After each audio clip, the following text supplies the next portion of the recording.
ఈ రోజే డౌన్లోడ్ చేయండి. మీ ఫేవరెట్ షోస్ చూడండి. కట్టుకున్న భార్యని కూడా చూడకుండా నన్ను ఎలా పడితే అలా పశువుని కొట్టినట్టు కొట్టేశావు.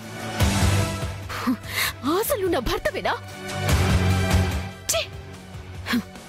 నీ మొహం చూడాలంటేనే నాకు అసహ్యంగా ఉంది. నిన్ను నువ్వు కాపాడుకోవటానికి నన్ను చంపడానికి కూడా వెనకాడలేదు నువ్వు. ఇంకా నేనెందుకు ఇంకా నీకోసం బతకాలి? సారీ నిష్కా, ఇంకోసారి ఇలాంటి పొరపాటు చేయను. నన్ను క్షమించు.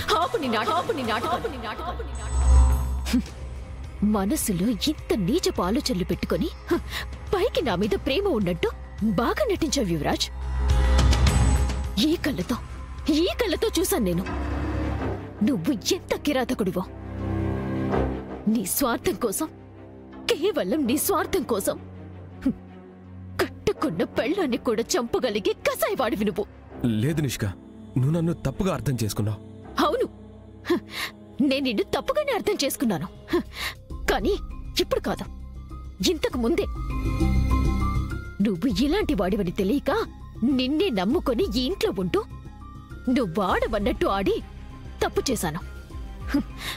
ఇంకా నా వల్ల కాదు. నీలాంటి వాడితో కలిసి బతకటం నా వల్ల కాదు. నేను మా ఇంటికి వెళ్ళిపోతున్నాను. ఇంక నీ ఇష్టం వచ్చినట్టు ఉండు. నిషి, పిచ్చిగా మాట్లాడదు నిషి. ఏం జరిగింది ఏంటో తెలుసుకోకుండా నీ ఇష్టం వచ్చినట్టు మాట్లాడుతున్నావు. ఏం తెలుసుకోవాలి?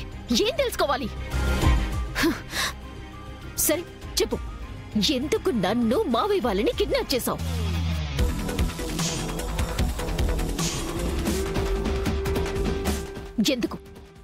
ఎందుకు మేము ఆడిటోరియంకి వెళ్తే చచ్చిపోతామని తెలిసి కూడా ఎందుకు అక్కడికి పోయేలా చేశావు?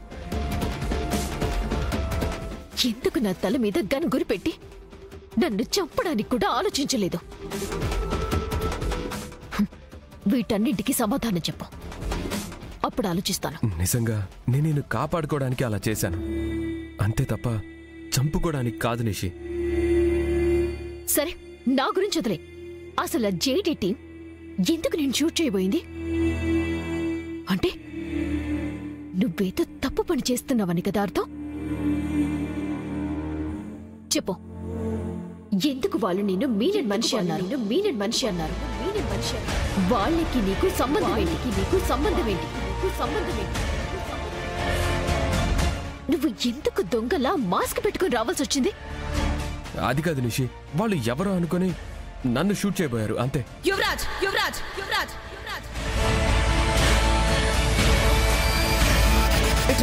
అక్క అక్క అక్క నేను చెప్పేది విను. అక్క ఇదేంటి, కౌశిక వదిన మొత్తం వినేసిందా? నేను ఓవర్గా రియాక్ట్ అయ్యానా? ఇప్పుడు వదిన ఎలా రియాక్ట్ అవుతుందో ఏమో.